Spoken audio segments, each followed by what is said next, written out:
राणा साहब, कारकर्दगी पर इलेक्शन होगा ना कि हुकूमत होने पर। और मसला यह है कि आपने ये उम्मीद की थी कि जी अब जो हमारा पॉलिटिकल कैपिटल था वो हमने बड़ा बर्न किया है, अब हम आवाम को रिलीफ देंगे, मगर रिलीफ के आसार हैं नहीं। आईएमएफ और ज़्यादा डिमांड्स कर रहा है और आईएमएफ की किस्त के लिए आपको और सख्त इकदाम करने पड़ेंगे, नहीं करेंगे तो मुल्क के डिफॉल्ट का खतरा मौजूद है। तो ऐसी सूरत में आप लोगों ने अक्टूबर तक और अनपॉपुलर ही होना है, तो आप क्यों नहीं इलेक्शन के लिए जाएंगे अभी, बजाय इसके कि अक्टूबर तक का इंतजार करेंगे? नहीं शाहजेब, जो पॉलिटिकल कैपिटल हमारा लॉस होना था वो तो हो चुका, अब उसमें हम गेन ही करेंगे और उसके लिए हमारी भी कोई जो है वो स्ट्रेटजी है। और हम एक तो ये है कि हम इस लॉस को जो है ये लोगों को बावर करवाने में इंशाल्लाह कामयाब हो जाएंगे कि ये मुल्क जो है वो जिस हालत में इमरान खान ने छोड़ा था, अगर उस वक्त हम इसको केयर टेकर के सुपुर्द करके चले जाते तो ये मुल्क जो है ये इलेक्शन नहीं, ये डिफ़ॉल्ट की तरफ चला जाता। आज भी अगर वफाकी हुकूमत जो है वो केयर टेकर के सुपुर्द कर दें तो शायद 90 दिन जो है वो फिर बड़े भारी हों इस मुल्क के ऊपर। इमरान खान जो है इसका जो मुल्क दुश्मन एजेंडा है, ये बाकायदा तहरीक चला रहा है मुल्क को डिफ़ॉल्ट की तरफ लेके जाने के लिए। ये सारा प्रोपेगेंडा, ये सारे हरबे, ये सिर्फ़ और सिर्फ इसका एक ही मकसद है और वो मकसद ये है कि मुल्क जो है वो डिफ़ॉल्ट कर जाए। ये पाकिस्तान के साथ वो दुश्मनी ले रहा है, वो पाकिस्तान के साथ जो है ये धोखा कर रहा है कि जो मैं समझता हूँ कि कोई दुश्मन भी ना करे। तो ये आदमी जो है ये पता नहीं इसके पीछे मगर राणा साहब वो किस एजेंडे पे गामजन है। ये बाकायदा इस वक्त तहरीक चला रहा है कि मुल्क जो है वो डिफ़ॉल्ट कर जाए। राणा साहब, मगर इस वक्त जो बाकायदा तौर पर उनकी कैंपेन है उसमें एक मेथड ये है और वो ये कह रहे हैं कि जी इस वक्त आपको NRO 2 दिया था और वो NRO 2 दिया जनरल बाजवा ने। मौजूदा एस्टैब्लिशमेंट से वो कह रहे हैं न्यूट्रल रहे, मगर ज़ाहिर फिर उसी तकरीर में वो ये भी कह रहे हैं कि इंतखाबात की राह हमवार करें। एक हर तरफ से एक प्रेशर वो बिल्ड कर रहे हैं। जब तहलील करेंगे असेंबलियाँ और यहाँ से एस्टैब्लिशमेंट में प्रेशर बिल्ड करेंगे, आपको उम्मीद है ये प्रेशर के कोई नतीजे नहीं निकलेंगे?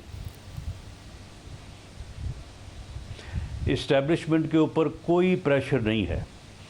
अब इसका हुकूमत के ऊपर भी कोई प्रेशर नहीं है। वो इसकी धौंस, वो इसकी ब्लैक मेलिंग, वो इसका कि मैं आ रहा हूँ, मैं आके जो है वो इस्लामाबाद को सील कर दूँगा, मैं आके जो है वो तबाही कर दूँगा, वरना मैं डेट लेके उठूँगा, वो सारी इसकी धमकियाँ, इसकी ब्लैक मेलिंग जो है, सारा इसका बयानिया वो अब दफन हो चुका है।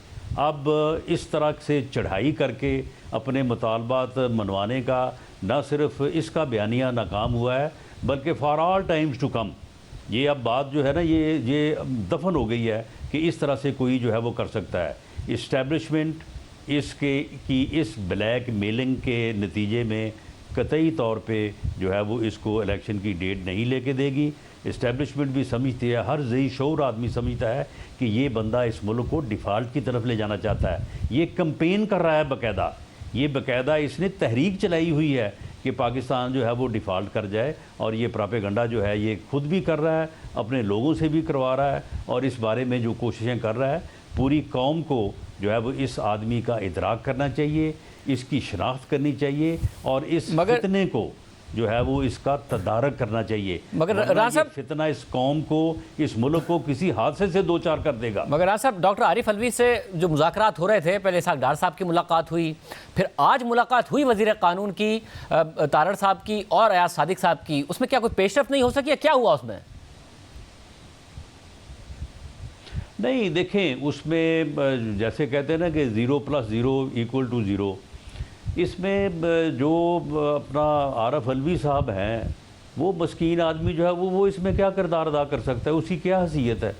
इमरान खान के सामने वो कोई बात कर सकता है? उसकी बात को वो तस्लीम करता है?